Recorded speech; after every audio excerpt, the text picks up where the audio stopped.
అందరికీ శుభోదయం. నేటి మన అంశం తల్లుల సమావేశం.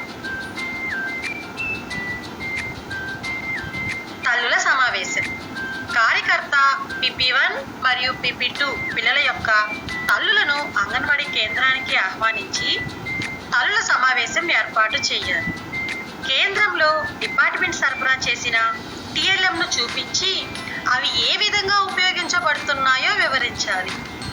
పిల్లలు తయారు చేసిన లేదా గీసిన బొమ్మలను కూడా తల్లులకు చూపించి ఇంట్లో కూడా తల్లుల సహాయంతో పిల్లలు చేయదగిన కృత్యాలను వివరించాలి.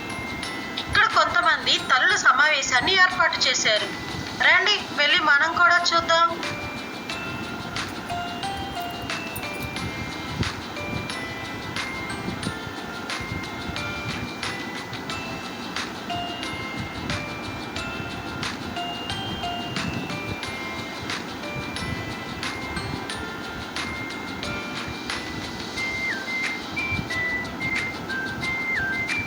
తల్లుల సమావేశానికి వచ్చిన వారితో చిన్న చిన్న ఆటలు కూడా ఆడించవచ్చు. రండి ఇక్కడ కొంతమంది చిన్న ఆడుతున్నారు, వెళ్ళి మనం కూడా చూద్దాం. రండి ఇక్కడ కొంతమంది ఆట ఆడుతున్నారు, వెళ్ళి మనం కూడా చూద్దాం.